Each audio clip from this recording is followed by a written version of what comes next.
আসসালামু আলাইকুম রহমতুল্লাহি ওয়া বারাকাতুহু। শেফা ন্যাচারাল ফুড থেকে সাইফুল ইসলাম। আলহামদুলিল্লাহ আমরা চলে আসছি গুড়ের রাজধানী রাজশাহীতে। শীত আমাদের দুয়ারে কড়া নাড়তেছে, আগমনী বার্তা দিচ্ছে।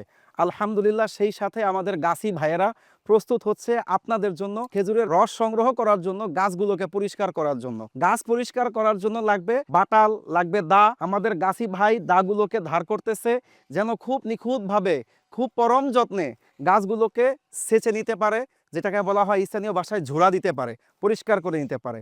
আমরা এখন তার অভিজ্ঞতা শুনবো, সে কত বছর যাবত এই মানুষের এত দামি খেদমত করে যাচ্ছে। ভাইজান, আপনি গাছ ঝোড়ার সঙ্গে কত বছর ধরে আছেন? প্রায় ২০ বছর ধরে ভাইয়া। প্রায় ২০ বছর। জি। আলহামদুলিল্লাহ, এই ২০ বছর অসংখ্য অসংখ্য গুড় আপনি উৎপাদন করেছেন। আপনার হাতের রস অসংখ্য মানুষ খেয়েছে। জি।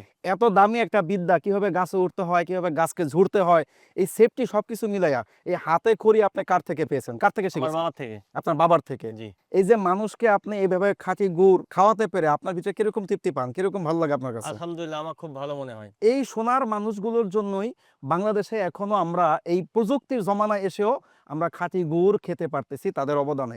এই যে আপনি আজকে ২০ বছর যাবৎ এত বড় একটা কাজের সঙ্গে জড়িত আছেন, কখনো আপনি কোনো আঘাতে প্রাপ্ত হয়েছেন কিনা, সাপের মুখে পড়েছেন কিনা? অনেকে বলে তো খেজুরের রস খাইতে নাকি সাপ গাছে ওঠে। হ্যাঁ ভাই, অনেক সময় আমরা গাছ ঝোড়ার সময় অনেক পোকামাকড়, চিঁড় এগুলার সম্মুখীন হতে হয়। সম্মুখীন হতে হয়। জি।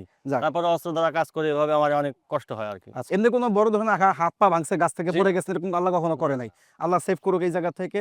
আপনাদের মতো মানুষ আমাদের অনেক প্রয়োজন। কেননা একটা দুর্বলতা থেকে যায় এই খেজুরের রসের প্রতি। শীত আসবে আর গুড় দিয়ে পিঠা খাবে না, এমনটা হওয়ার প্রশ্নই আসে না। আমি আমার গ্রাহক ভাইদেরকে বলবো, আমার বোনদেরকে বলবো, এই সোনার মানুষগুলোকে মূল্যায়ন করুন, এই সোনার মানুষগুলোর জন্য দোয়া করবেন। আল্লাহ পাক রব্বুল আলামিন তাদেরকে যেন নেক হায়াত দান করেন। তাদের মাধ্যমে এইভাবে যেন আমরা আপনাদের কাছে ভালো ভালো মানের গুড়গুলো পৌঁছে দিতে পারি।